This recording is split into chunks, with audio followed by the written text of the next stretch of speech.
Buljinaka, do you know that cybercrime is becoming a growing problem in Fiji? Cybercrime is defined as a crime in which a computer is the object of the crime, such as hacking and spamming. Cybercrime is also cyberbullying and using fake profiles to cause panic and spreading false news. If you're involved in this or know anyone who's committing these crimes, report them immediately. I'm Polly. And I'm Peter. We host the Traffic Jam Show on Today FM. From 3 p.m. to 7 p.m. every weekday. Do the right thing.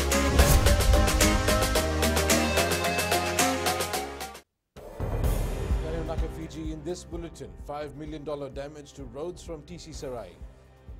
Consumer complaints increase with plastic bag ban. And assistance to boost Nukumbati Youth Income Project.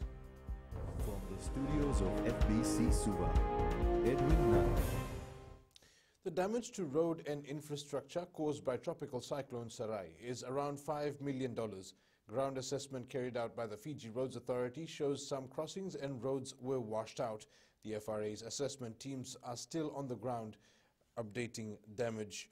Catherine Krishna has more. The Namuamua Road in Namosi was the most damaged during the tropical cyclone and is still closed to all traffic. There was an underslip of the road that took the road away, and that is probably the most serious and disruptive incident we had, because the road is still closed. The teams are working out there now to get through by, I think, the 12th of January is the projected completion date. But Jonathan Moore says approaches to the jetties were also damaged. we're still strengthening jetties out in Moala and Dithia and in Kandavu. Kandavu's finished. The other two will be finished by the end of this week and be accessible again. So it's all getting repaired after the cyclone. The Infrastructure Ministry is working to fix the damaged structures so people can carry on with their day-to-day living. So one of our emphasis right now is security of people. At the same time, make sure that people can travel fully, so that people who are engaged in economic activities can fully engage, because that's what we need. Quick economic recovery that will help all of us to improve into the future. The Roads Authority confirms 16 crossings were damaged during Cyclone Sarai. 8 were in the north, 3 were in the west, and 5 were in the central division. Catherine Krishna, FBC News. The Consumer Council of Fiji says it's been inundated with complaints over food sanitation following the ban on single-use plastic bags. The Health Ministry is keeping tabs on this, while the Climate Change Division of the government says a lot of supermarkets have introduced compliant bags. Council Chief Executive Seema Shandil says most of the complaints are about improper packaging of frozen meat since there are no more plastic bags. The Health Ministry has assured it's keeping hygiene in mind and has deployed officials to conduct inspections. Meanwhile, the Climate Change Division of the Ministry of Economy has highlighted that retailers are now using plastic bags which are thicker than 50 microns. It is very unhealthy and unhygienic to put the meat in boxes. So we have also received a lot of complaints about being given the sliced meat in boxes. Health Minister Dr. Ifiremi Wangai-Nambete says there should be no fear of anyone contracting measles from Samoans arriving into Fiji over the next few weeks. Dr. Wangai-Nambete made the statement as the country expects a hike in Samoans travelling here for another study term at various educational institutions. The minister adds most Fijians are now protected from measles following the vigorous national vaccination campaign that will be completed soon. So certainly, our colleagues and brothers and sisters from Samoa coming back into Fiji for tertiary studies, coming back for work, they would have developed their immunity. So that is not going to be much of a concern for us in Fiji. Having said that, we've also, by the time they come back, we also would have developed our herd immunity, because we would have reached the more than 95% in our target groups. A new boat and outboard engine given by the Agriculture Minister will help the Nukumbati Youth Club in Rakiraki. Minister Dr. Mahendra Reddy says the new equipment will help club members transition from small-scale farming to commercial farming. Fishing is the only major source of income for most villagers in Rakiraki.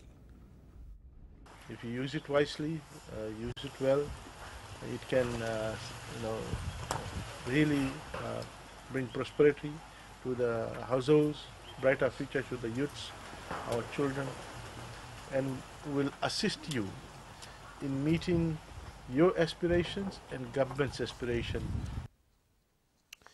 Australians who were victims of the bushfire were remembered in a prayer session conducted by the Satya Sai Service Organization of Fiji in Suva last night. Devotees were united around the message that sincere prayer is an effective way to help ease the grief and suffering of victims. Coordinator Hemendra Reddy says the organization is praying for much needed rain in Australia. Reddy also says their sister organization in Australia has joined the humanitarian outreach to offer assistance. We are sending our sympathies and our compassion to the brothers and sisters in Australia who are affected. And of course, we are heartbroken by the disaster faced by the animals as well, who have no voice to share their grief. Yes, we are there to help in whichever way we can. Patterson Brothers Shipping has responded to complaints about a recent chartered tour to Rotuma, where more than 100 visitors were not able to return on time. The company took 254 people to Rotuma on December 14th to return on the 3rd of this month. However, only part of the group made it back. General Manager David Patterson says some of the passengers were late to the jetty and could not board because the vessel struggled to berth again due to deteriorating weather. Coordinator of the Choo Choo Christmas trip, Sylvia Joe, argues the company failed to fulfill its charter agreement when it left behind part of the group.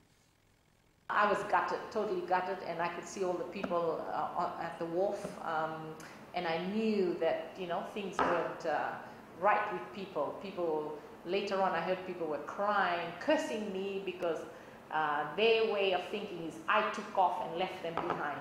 You know, I understand his safety of passengers, which I totally agree with him. But my point is, I want him to fulfill the charter. I want him to hang around. But I think the bottom line here is they don't have the, you know, adequate ropes to actually moor properly. 176 passengers on board a Ukrainian plane, Boeing 737-800, died after its engine caught fire and crashed just minutes after takeoff. Coming up in sports, new team to stamp its mark in Fiji, and 2020 Rugby League season to start in 2 weeks.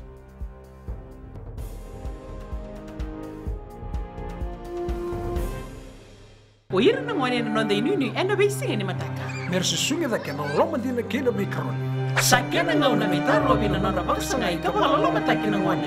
Dalabina oya wa meliki. Bulre oya wa Samuel Samuli. Nama kikirau ena bei mataka. Boniti kena bakarombuka. Ni boy tiri kalima na miniti me ono kina tiri na kaloko. Ena Radio Fiji One na ndobo ibiti. Indau kina na mataka. Dan ramai na singabo.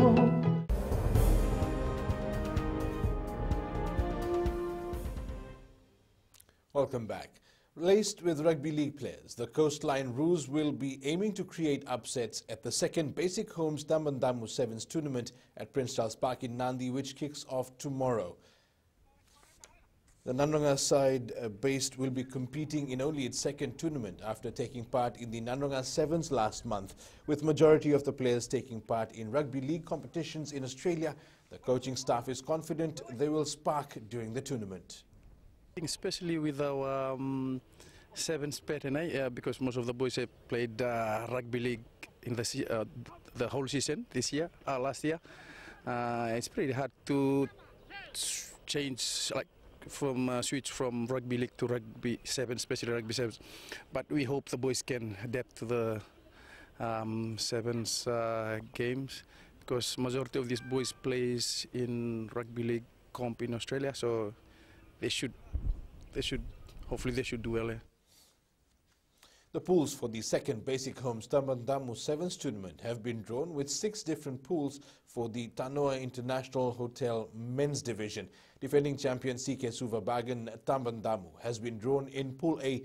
Other big teams that have confirmed to take part in the 2-day competition include Police White, Wardens Gold, Police Blue, Uluinakau Barbers and Freshnet Navy. The tournament kicks off this Friday at Prince Charles Park in Nandi.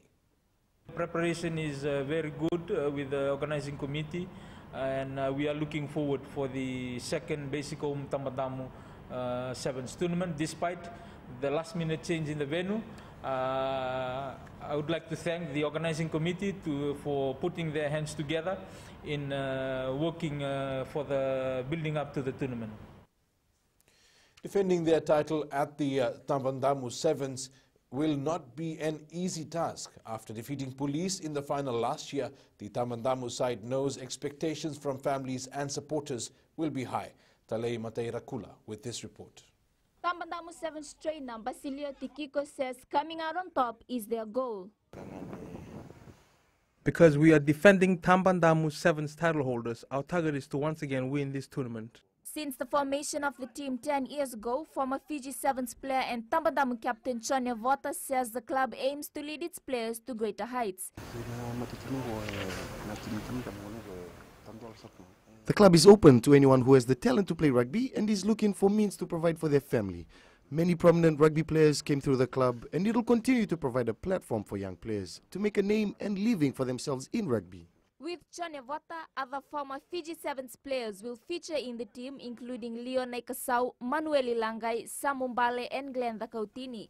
The second Basic Homes Tamandamu Sevens tournament kicks off tomorrow at Prince Charles Park in Nadi. Talei Mateirakula, FBC Sports.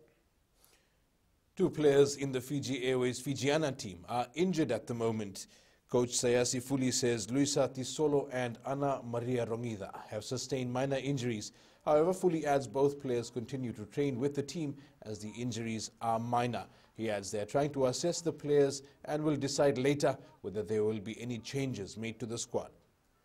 We'll try and assess with our physio and the medical team with FRU.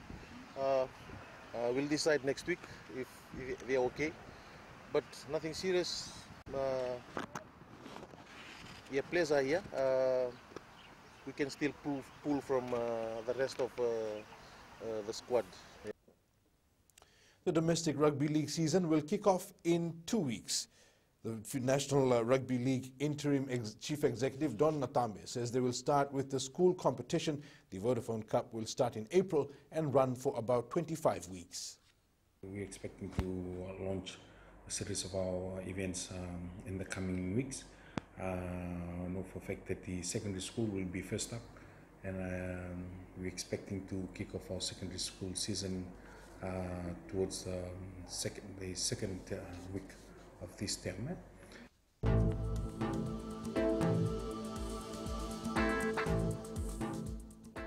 No major changes on the weather front, with cloudy conditions and showers possible in the afternoon.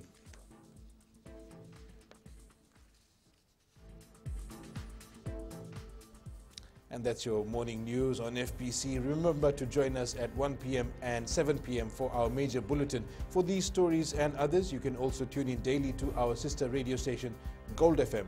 That's it from me for now. Have a good morning.